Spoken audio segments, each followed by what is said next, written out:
खबर चूरू के सुजानगढ़ से है, जहां पर कृषि मंत्री किरोड़ीलाल मीणा ने गुरुवार को सालासर स्थित एसबीआई बैंक शाखा पहुंचकर फसल बीमा क्लेम से जुड़े हुए प्रकरण की विस्तृत जानकारी ली।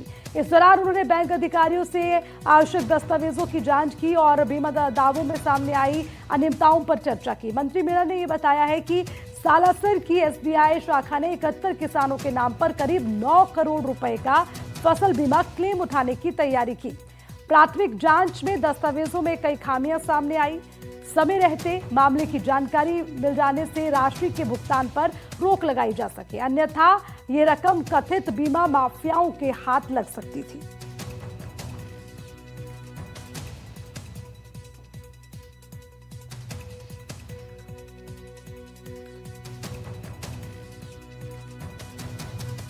कृषि मंत्री किरोड़ीलाल मीणा है जो कि आज फुल एक्शन में दिखाई दे रहे हैं। फिर से इन्होंने आज एक्शन दिखाया है और सालासर के अंदर बैंक में आए हैं और बीमा क्लेम संबंधी जो भ्रष्टाचार करते हैं उनके ऊपर फिर से एक बार सख्त होते हुए नजर आ रहे हैं। सर, बड़ी कार्रवाई आपके द्वारा की जा रही है, क्या पूरा प्रकरण है? मैं तो सालासर बालाजी के दर्शन करने आया हूँ, लेकिन उससे पहले सालासर बालाजी के बगल में जो घोटाला हो रहा है उसकी जानकारी मैं प्रदेश की जनता को देना चाहता हूँ कि एसबीआई ब्रांच है, स्टेट बैंक ऑफ इंडिया की ब्रांच।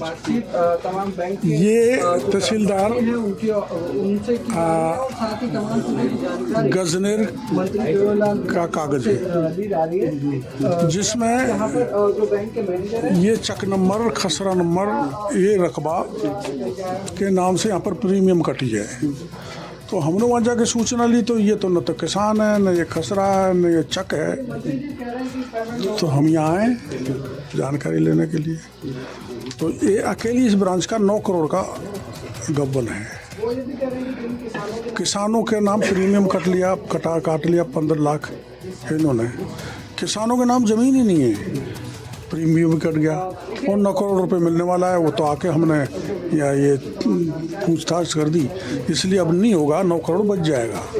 तो इस ढंग से किसान केंद्र और राज्य सरकार को एक माफिया विकसित हो गया है जो गबन कर रहा है, घोटाला कर रहा है, चूना लगा रहा है। गबन के टोटल राजस्थान में 15,000 किसानों के साथ किया गया है, जिसका करीबन 1150 करोड़ रुपये बनता है रेगुलेटरी का, गबन का, घोटाले का राशि। इस गबन के पीछे किसका हाथ है, कौन कौन लोग? तो जांच से पता लगेगा। और अब जैसे मैनेजर साहब से पूछ रहे हैं कि भाई हमें तो जमाबंदी बता दो यहाँ के जिसकी आपने प्रीमियम काटा है, तो जमाबंदी है नहीं तो बैंक भी इन्वॉल्व है। सर, एसबीआई बैंक की एक अलग छाप है, देश साख है और वो इसको भी बहुत अच्छी छाप है एसबीआई की, एक रेपुटेशन है। पर मैं आज विचलित हूँ।